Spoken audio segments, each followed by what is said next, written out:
The morning sun poured through the stained glass windows of St. Augustine's Cathedral, casting colorful patterns across the worn wooden floors. It was the kind of perfect June day that brides dream about, not too hot, with a gentle breeze that carried the scent of freshly cut roses and lilies throughout the church. Elena Morgan sat in the bridal suite, staring at her reflection in the antique mirror. Her dark hair had been styled into soft waves that framed her face, and her makeup was flawless, highlighting her high cheekbones and deep brown eyes. The white dress hugged her figure perfectly, with delicate lace details that had taken the seamstress months to complete. To anyone looking in, she was the picture of bridal beauty, but something in her eyes told a different story. "You look stunning," said Sophia, Elena's childhood friend and maid of honor, adjusting the veil. "Thomas is going to faint when he sees you." Elena tried to smile, but her lips trembled. "Do you think so?" "I know so." Sophia squeezed her shoulder gently. "Hey, are you okay? You seem more nervous than usual." "Just wedding jitters," Elena replied. Too quickly. She reached for the glass of water on the vanity, but her hand shook so badly that some of it spilled onto her dress. "Oh no."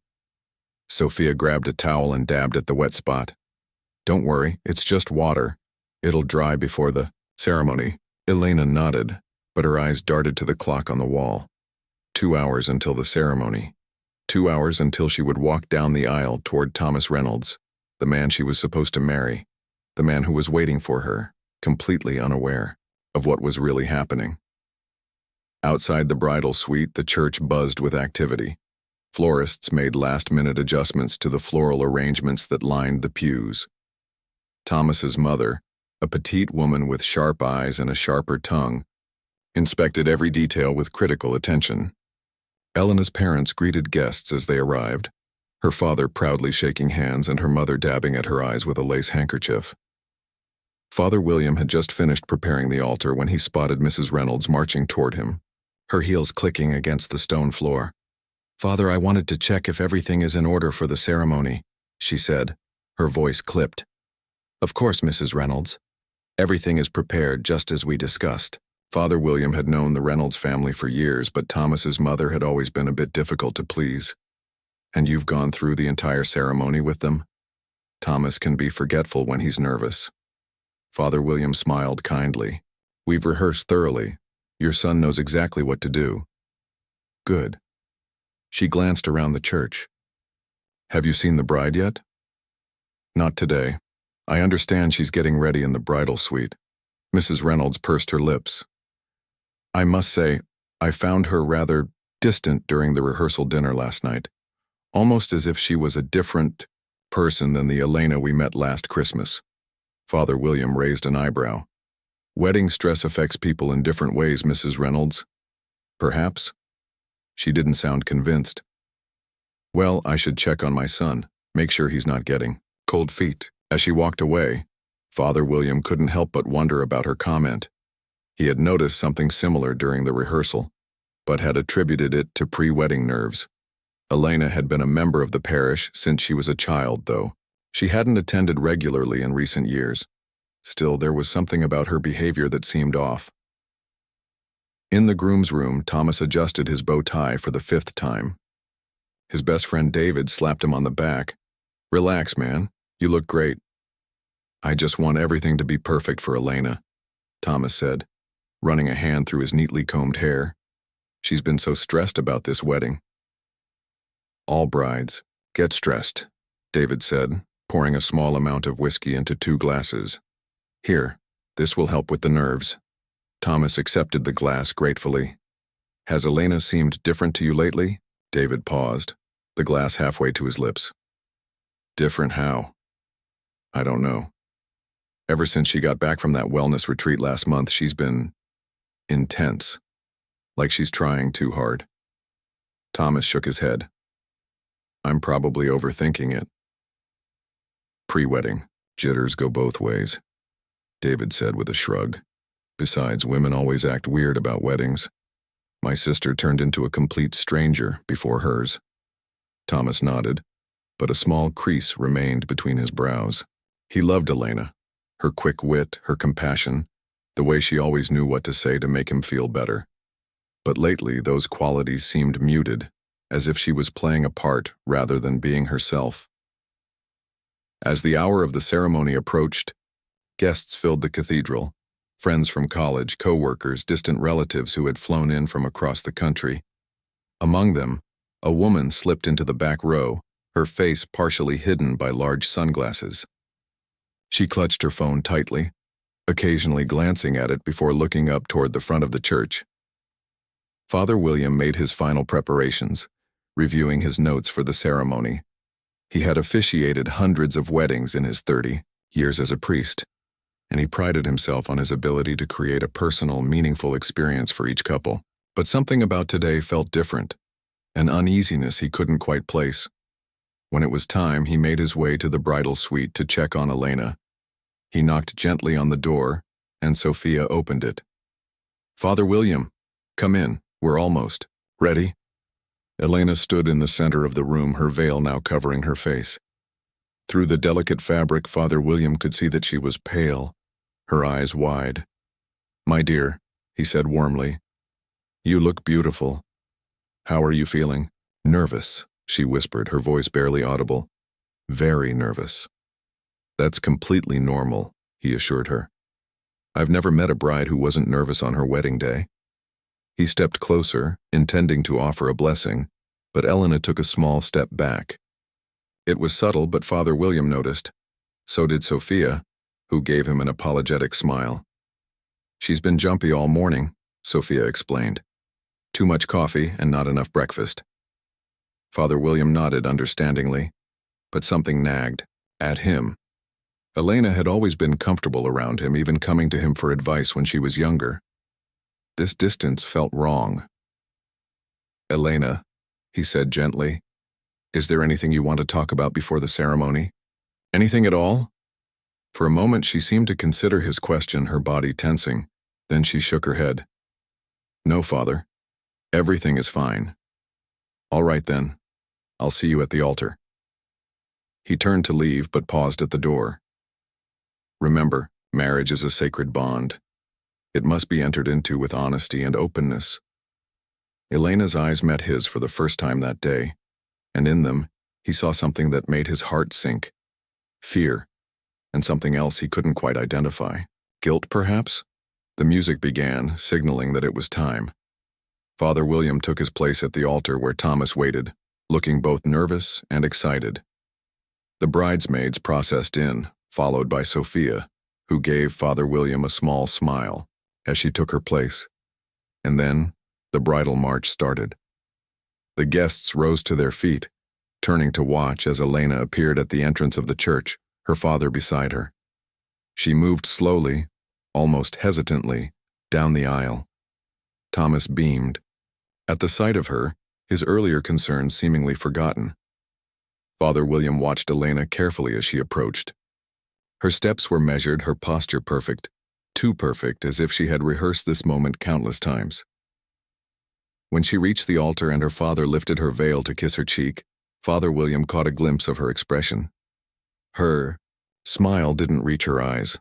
As she took her place beside Thomas, Father William began the ceremony, welcoming the guests and speaking about the sanctity of marriage. But his attention kept returning to Elena, whose responses seemed rehearsed, almost mechanical. When Thomas took her hand, Father William noticed how badly she was trembling. It was during the first reading that Father William spotted the woman in the back pew. She had removed her sunglasses and her face had gone pale. She was looking intently at Elena, then down at her phone, then back at Elena. There was a striking resemblance between the woman and the bride, and the look on her face was one of shocked recognition. Father William continued with the ceremony, but his unease grew. Something was very wrong here. He had performed too many weddings not to trust his instincts, and his instincts were telling him that the woman standing before him, about to take sacred vows, was hiding something important, something that needed to be addressed before this marriage could proceed. The cathedral's ancient wooden beams seemed to hold their breath as Father William continued with the ceremony. Sunlight shifted through the stained glass, painting the bride and groom in jewel-toned light. To most of the guests, it was a picture-perfect moment, the kind that would look beautiful in photographs and live forever in memory. But Father William couldn't shake the feeling that something was terribly wrong.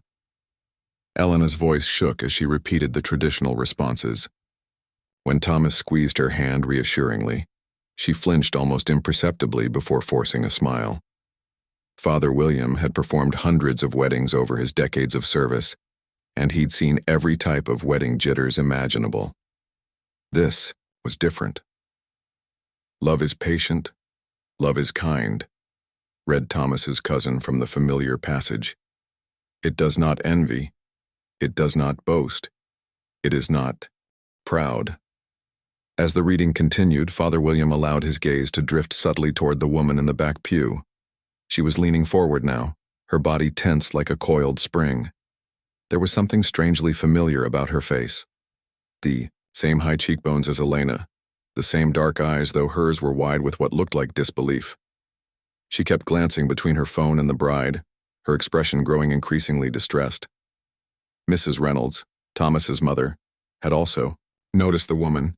She twisted in her seat to glance back, her forehead creased with confusion before she turned her attention back to the ceremony. She caught Father William's eye and raised an eyebrow in silent question. He gave a small, reassuring nod, though he felt anything but reassured.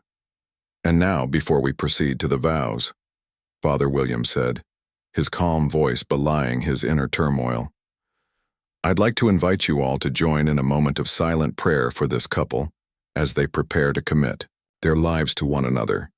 It was not part of the planned ceremony, but it gave him a moment to collect his thoughts. The congregation bowed their heads obediently. Elena closed her eyes, her chest rising and falling rapidly with shallow breaths. A drop of sweat trickled down her temple, cutting a thin line through her makeup. Father William noticed with surprise that there appeared to be a different shade of skin underneath, perhaps a birthmark or a scar. The woman in the back pew did not bow her head. Instead, she stood up quietly and moved to the side aisle, her phone now clutched so tightly that her knuckles were white. She caught Father William's eye, and there was a desperate plea in her gaze. "Thank you," Father William said, ending the prayer. "Thomas and Elena have written their own vows. Thomas, would you like to begin?" Thomas turned to face his bride, taking both her hands in his. His face glowed with love and certainty as he began to speak. "Elena, from the moment we met at that charity auction 3 years ago, I knew there was something special about you. Your laugh, your kindness, the way you always see the best in people, even me." A soft chuckle rippled through the audience.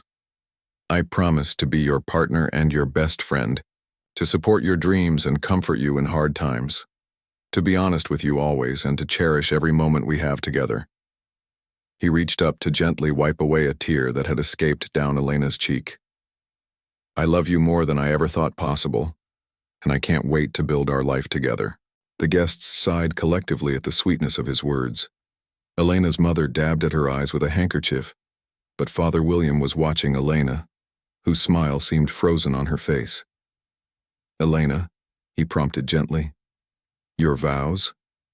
She swallowed, hard, her hands trembling visibly in Thomas's steady grip. "Thomas," she began, her voice barely above a whisper. She cleared her throat and tried again. "Thomas, I stand here today," she faltered, glancing around as if searching for an escape. The paper with her vows remained tucked in Thomas's pocket. She had told him earlier that she'd memorized them. Now, she seemed unable to recall a single word.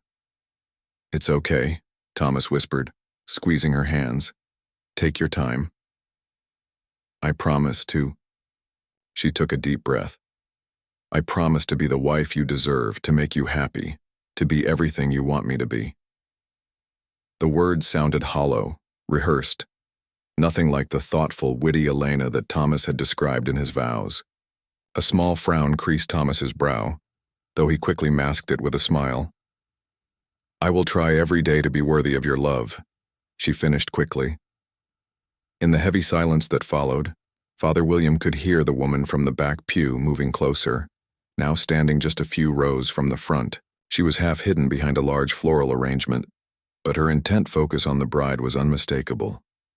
"Thank you, Elena," Father William said, trying to keep his voice even. "And now, the rings." David stepped forward, presenting the rings, on a small velvet cushion. Thomas took Elena's ring, a delicate band of white gold studded with tiny diamonds. "Repeat after me," Father William instructed. "With this ring I thee wed." "With this ring I thee wed," Thomas said clearly, sliding the ring onto Elena's finger. When it was Elena's turn, she fumbled with the thicker gold band, nearly dropping it before managing to grasp it properly. "With this ring I thee wed," she said, her voice stronger now, almost defiant as she pushed the ring onto Thomas's finger. Father William took a deep breath.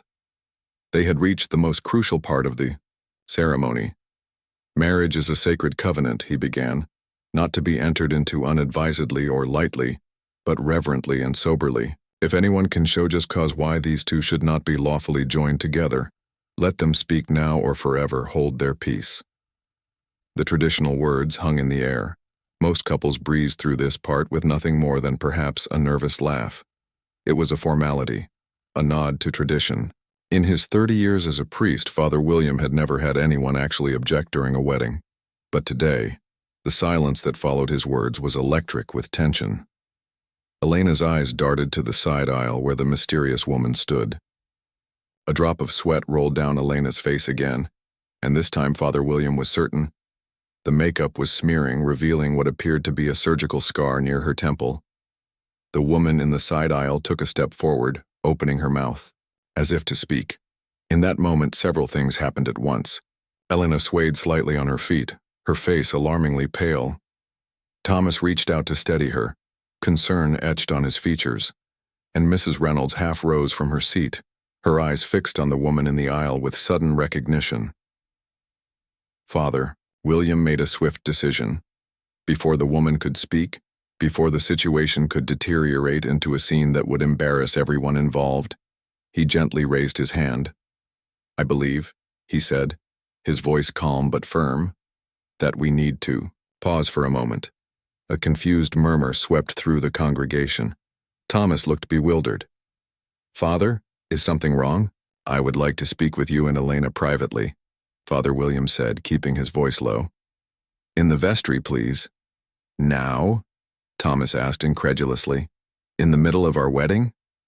"Yes," Father William said, meeting his gaze steadily. "I believe it's important." Elena's face had gone from pale to ashen. "I don't feel well," she whispered, and for the first time that day, Father William believed she was telling the absolute truth. "David," Father William called to the best man, "would you please assist Thomas? Sophia, please help Elena. The rest of you," he addressed the congregation, raising his voice, "please remain seated. We're experiencing a small issue that requires our attention. We'll resume shortly." The confusion in the cathedral was palpable as Thomas and Elena were led toward the vestry door at the side of the altar. Father William caught the eye of the woman in the side aisle and gave a small nod, silently inviting her to follow. As they moved away from the altar, he noticed Mrs. Reynolds whispering urgently to her husband, who looked equally disturbed. Whatever was happening here went beyond simple wedding jitters or cold feet. There was a secret at the heart of this ceremony, one that needed to be addressed before these two young people could be joined in matrimony. In the small vestry room, with its ancient wood paneling and the scent of candle wax and old books, the truth would come out. Father William said a quick, silent prayer as he followed the confused couple. He prayed for wisdom, for compassion, and for the strength to handle whatever revelation awaited them beyond that heavy wooden door. The vestry was a small room, its walls lined with dark wooden cabinets filled with ceremonial robes and sacred vessels. A single window let in a shaft of sunlight that illuminated dancing dust particles in the air. The space felt too cramped for the tension it now contained. Thomas paced back and forth, his formal shoes clicking against the aged stone floor. "Father William, with all due respect, what is going on? We're in the middle of our wedding ceremony." Elena, or the woman everyone believed to be Elena, sat rigidly in a wooden chair, her white dress pooling around her feet. Her eyes were fixed.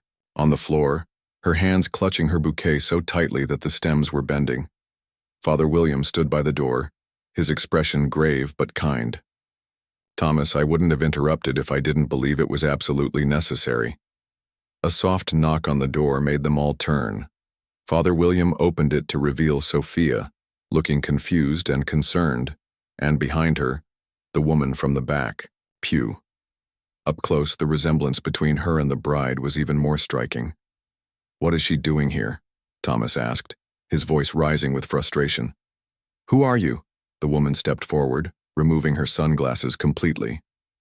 "My name is Catherine Bell.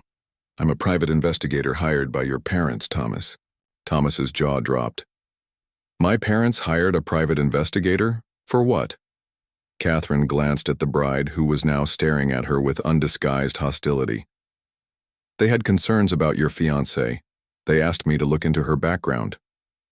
"This is ridiculous," Thomas said, turning to Father William.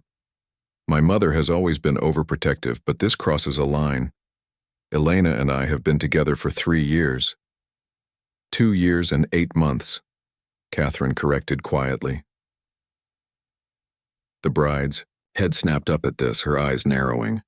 Father William took a deep breath. "Thomas, please listen. I've known Elena since she was a child. She grew up in this parish, and while I haven't seen her regularly in recent years, something about her behavior today struck me as out of character." "People get nervous at weddings," Thomas insisted. "That's all this is." "It's more than that," Father William said gently. He turned to the bride. "My dear, there's something on your face near your temple. It looked like a scar when your makeup began to smear during the ceremony." The bride's hand flew up to her temple, her fingers pressing against the spot Father William had indicated.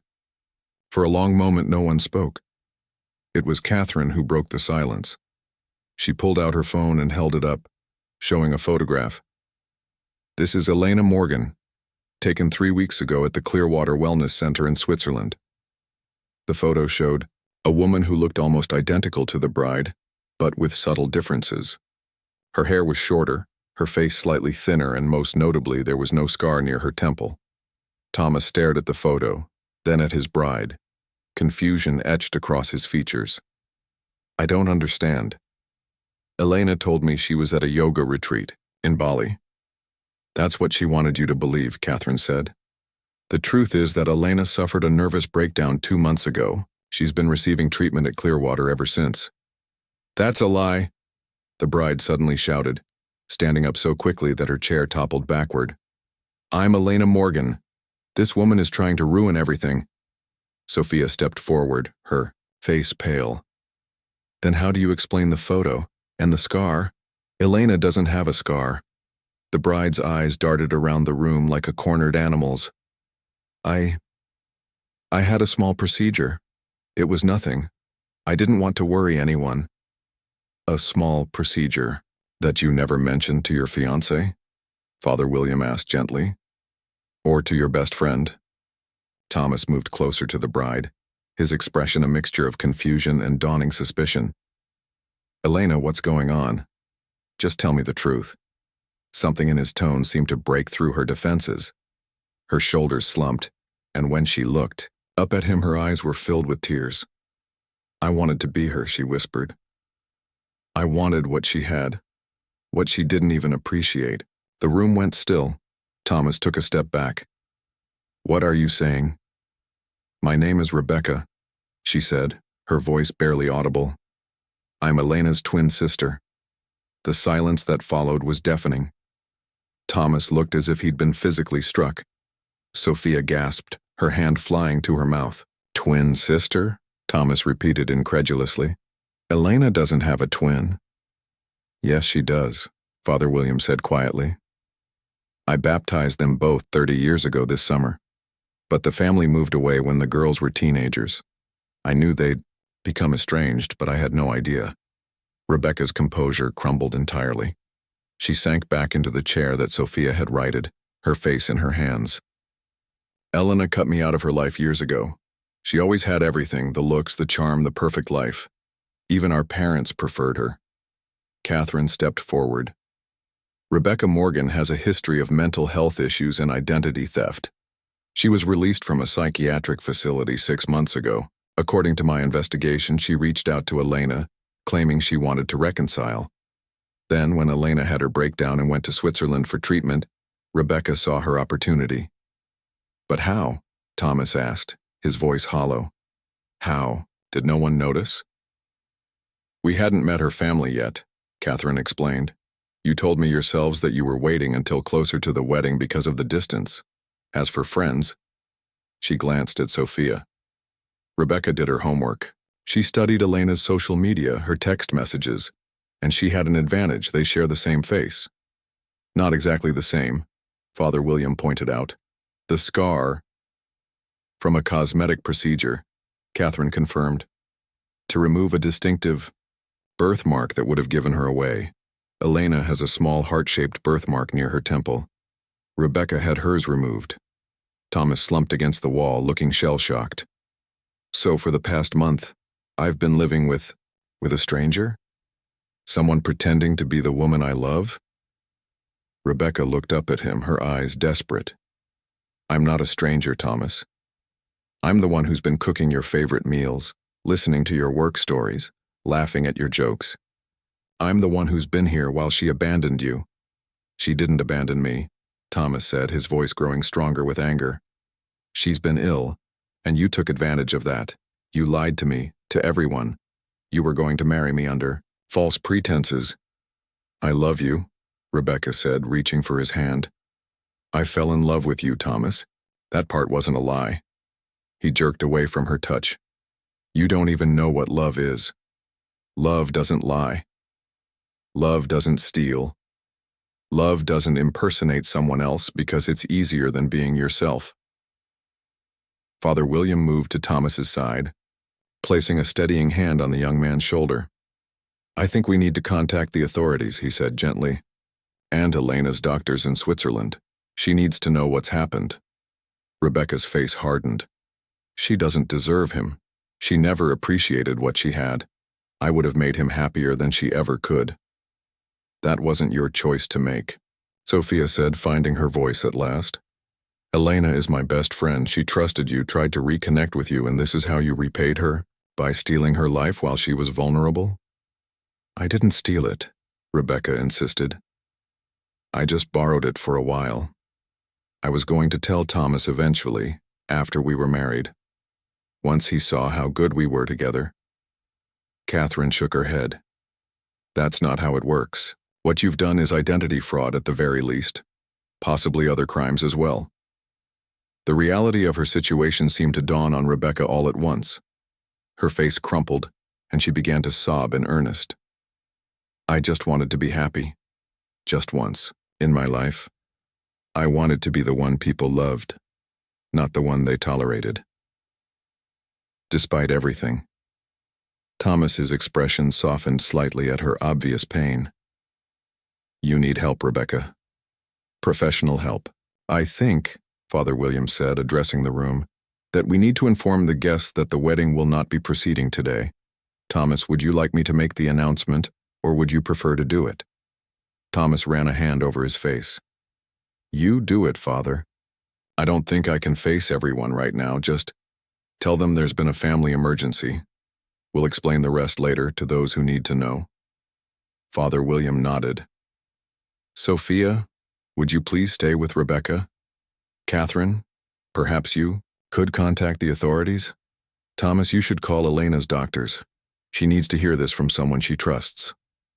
As the group began to move with purpose, each taking on their assigned tasks, Rebecca looked up at Thomas one last time. I really do love you, she whispered. Thomas paused at the door, his shoulders slumped with the weight of the day's revelations. The problem is, he said softly, I don't even know who you are. The door closed behind him, leaving Rebecca alone, with the ruins of her deception and the heavy silence of the vestry.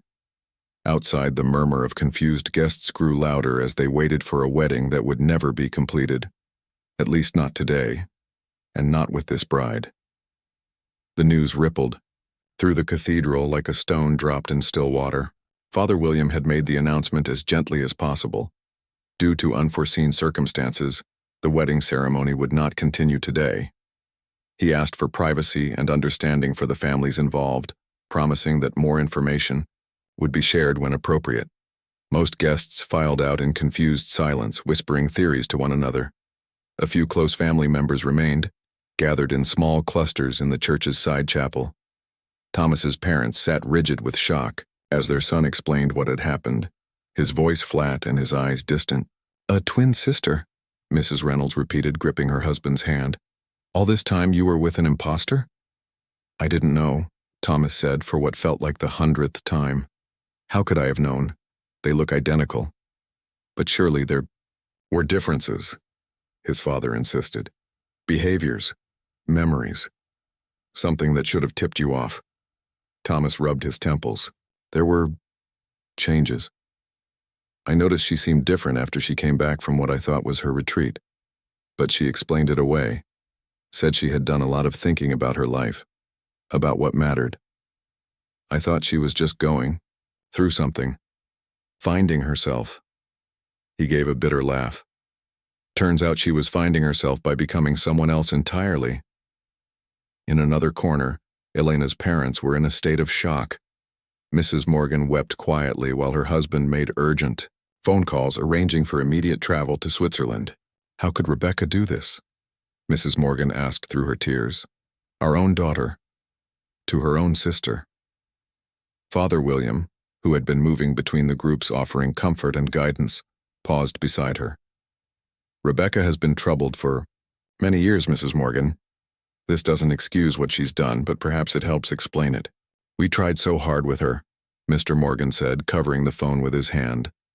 "Therapists, medication, support groups.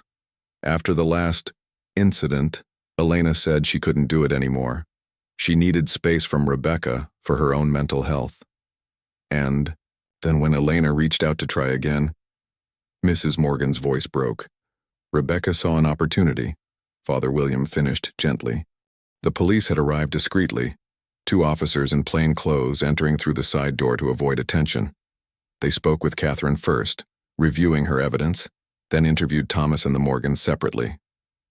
Rebecca remained, in the vestry with a female officer, her wedding dress now wrinkled and tear-stained.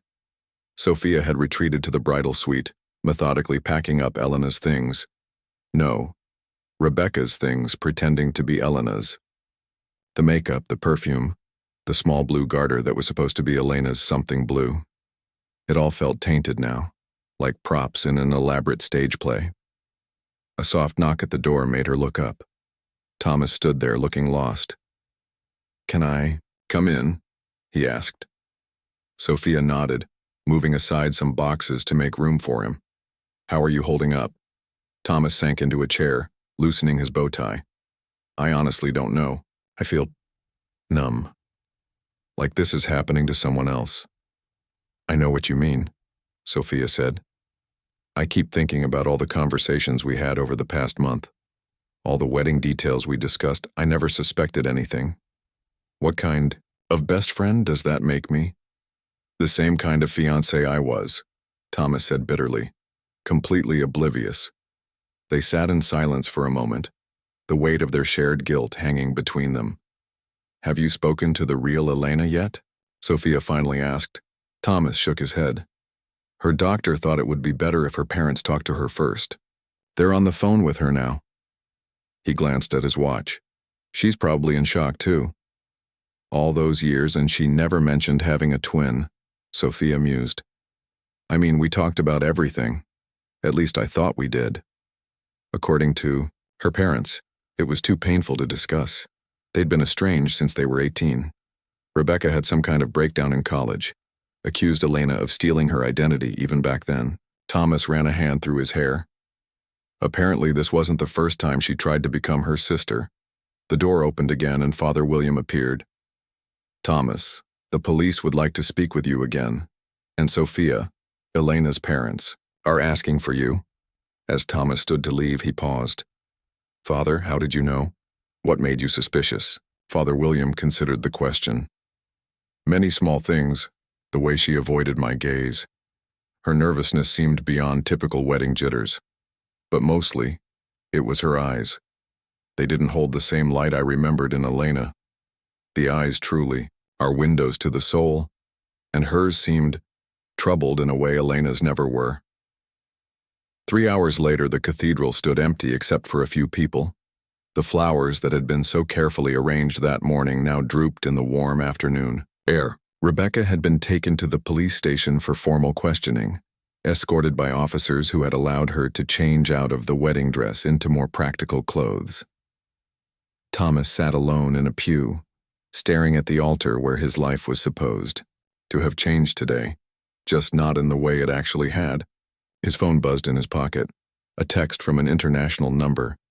His heart raced as he read it. "It's Elena," he called to Father William, who was tidying up the last of the ceremonial items.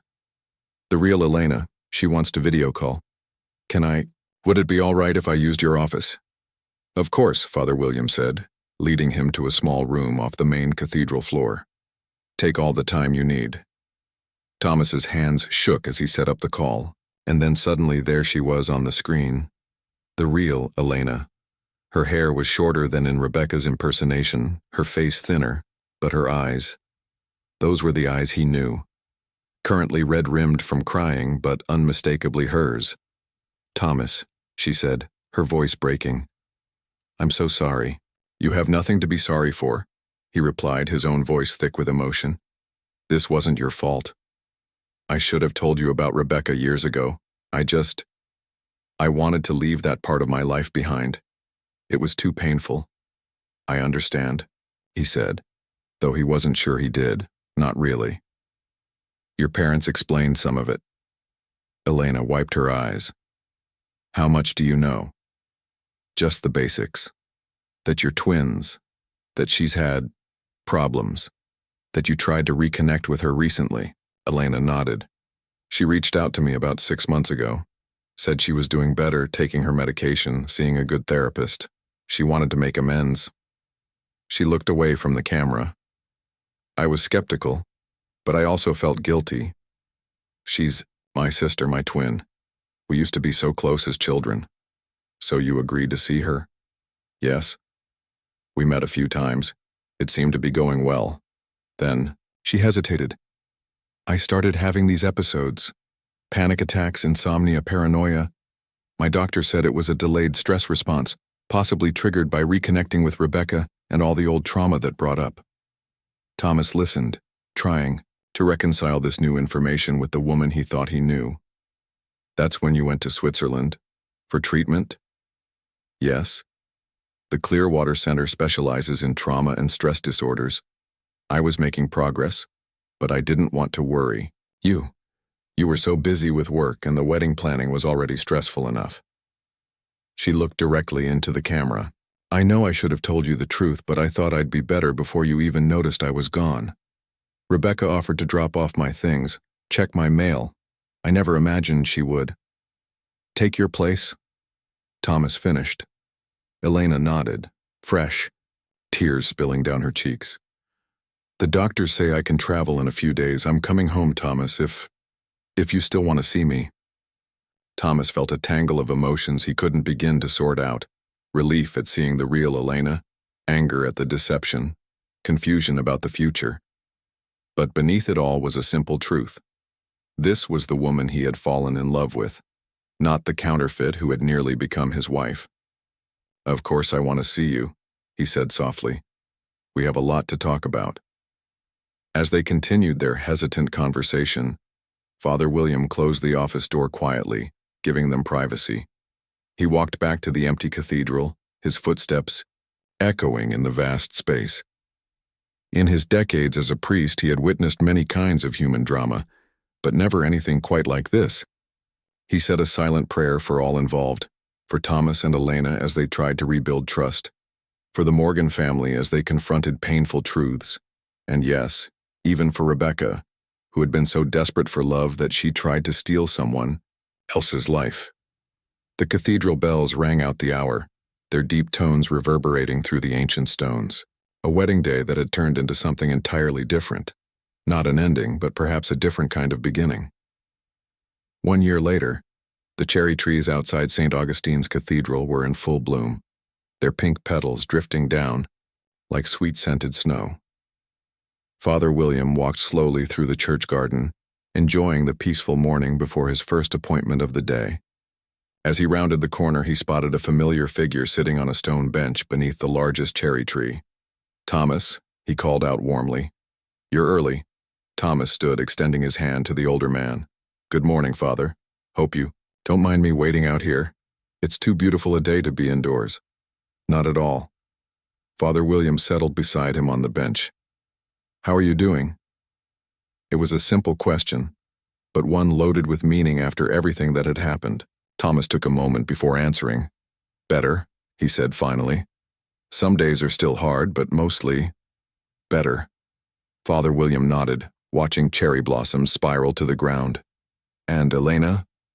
"She's doing well with her new therapist. The nightmares have mostly stopped." Thomas plucked a fallen blossom from his sleeve. "She's at her parents' house now, getting ready. Said she needed her mother's help with something." The past year had been a journey neither of them could have imagined on that fateful, almost wedding day. After Elena returned from Switzerland, fragile but determined, she and Thomas had spent months carefully rebuilding what Rebecca's deception had damaged. Trust came slowly, painfully at times. There were nights when Thomas would wake in a cold sweat, staring at Elena's sleeping face, momentarily unsure who was really beside him. "Have you heard anything about Rebecca?" Father William asked gently. Thomas nodded. "The court ordered psychiatric treatment instead of jail time. Elena visits her every month at the facility." He gave a small, sad smile. "I went with her last time. It was difficult, but I think it was important for all of us." The Rebecca they had seen was a shadow of the woman who had nearly become Thomas's wife under false pretenses. The confident mask had crumbled, revealing the broken person beneath. She'd wept when she saw them together, alternating between bitter accusations and desperate apologies. "Her doctors say she's making progress," Thomas continued. "The medication is helping. She's starting to understand what she did, really understand it." "That's good to hear," Father William said. "Healing takes time, for everyone involved." They sat in comfortable silence for a few minutes, watching a pair of sparrows chase each other through the cherry branches. "Are you nervous about today?" Father William asked. Thomas considered the question. "Not nervous exactly. It feels right this time. Simple, true." An hour later, the cathedral was empty save for 5 people. No elaborate floral arrangements, no rows of guests in formal attire. Just Thomas standing before the altar with his best friend David beside him. Elena's parents sat in the front pew, her mother clutching a small bouquet of wildflowers. When the side door opened and Elena appeared with Sophia, Thomas felt his breath catch. She wore a simple white sundress, her hair loose around her shoulders, adorned with a crown of fresh flowers. No veil hid her face, which was bright with a genuine smile as their eyes met. She walked toward him without music, her steps sure and steady. When she reached him, she took both his hands in hers. "Hello," she said softly. "Hello," he replied, smiling down at her. Father William began the ceremony, his voice gentle in the quiet church. This wasn't a legal wedding. That would come later, at the courthouse with the proper paperwork and witnesses. This was something more personal, a healing ritual of sorts. "We gather here today," Father William said, "not to fulfill legal requirements or social expectations, but to witness and bless the journey that Thomas and Elena have chosen to take together. A journey that has already faced storms and trials, yet has emerged stronger for having weathered them." Elena squeezed Thomas's hands, her eyes never leaving his. "Life rarely follows the path we expect," Father William continued. "Sometimes it takes us through dark valleys before leading us to sunlit meadows. What matters is not the smoothness of the journey, but the companions we choose to walk beside us through it all." Thomas and Elena had written their own promises for this ceremony, not Vows in the traditional sense, but honest words from their hearts. Elena, Thomas began, his voice clear and steady. This past year has taught me that love isn't about grand gestures or perfect moments. It's about choosing each other, day after day, even when it's difficult. Especially when it's difficult. I promise to keep choosing you, to keep seeing you, the real you, and to walk beside you through whatever comes next. Elena's eyes shimmered with tears, but her voice was strong as she spoke. Thomas, when everything in my life felt uncertain, you became my constant. You showed me what true patience and forgiveness look like. I promise to be honest with you always, to trust you with my whole self, my joys and my sorrows, my strengths and my weaknesses. I promise to build a life of truth with you. Father William offered a blessing, his hands hovering above their joined ones. May your love be as deep as the ocean, as strong as the mountains, and as enduring as the stars. May you find joy in each other's happiness and comfort in each other's embrace. And may you always remember this moment, not as an ending or a beginning, but as one important step on a journey of many steps taken together. There were no rings exchanged, no pronouncement of husband and wife. Instead, Thomas and Elena simply embraced, holding each other close as their small circle of loved ones applauded softly. Afterward, they gathered at Elena's parents' home for a simple lunch in the garden. The conversation flowed easily, punctuated by genuine laughter, something that had been in short supply during the difficult months following the disrupted wedding. As the afternoon waned, Father William found Elena alone by the small garden pond watching colorful fish dart beneath lily pads.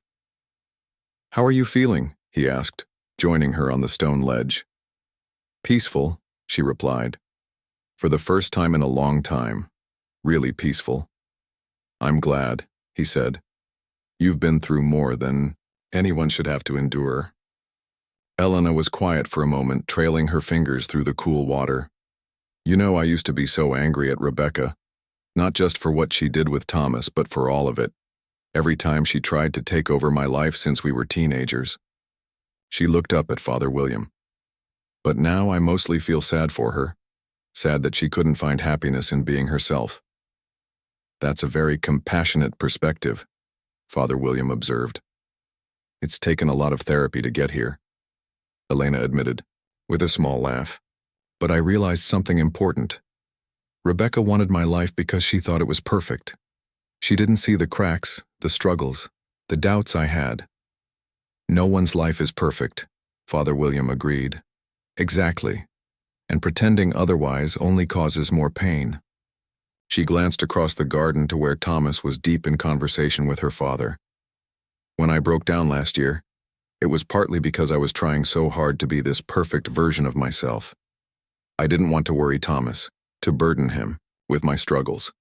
And now we don't hide the hard parts from each other. It's messy sometimes and scary, but it's real." She smiled. "Rebecca wanted a fairy tale. What Thomas and I have is better. It's a true story, with all its complications." Later, as the small celebration wound down, Thomas and Elena walked Father William to his car. The evening air was soft with the scent of spring flowers, and fireflies were beginning to blink in the gathering dusk. "Thank you for everything, Father," Thomas said, shaking his hand warmly. "Not just for today, but for that day last year, too. If you hadn't noticed something was wrong." "I'm just grateful it all worked out as it should," Father William replied. "Not all stories have happy endings, but sometimes they have the right endings." As he drove away, he watched the young couple in his rearview mirror standing close together in the fading light. Their official wedding was still months away, a small, intimate gathering with just their closest friends and family. But the important work had already been done. The building of trust, the healing of wounds, the choice to love with open eyes rather than romantic illusions. Father William smiled to himself. In his 30 years as a priest, he had seen countless couples exchange vows. Some marriages thrived while others crumbled. But he had a good feeling about Thomas and Elena. They had already faced a storm that would have destroyed many relationships, and instead of breaking, they had learned to bend together. Their love story wasn't perfect, it was better than that, it was real.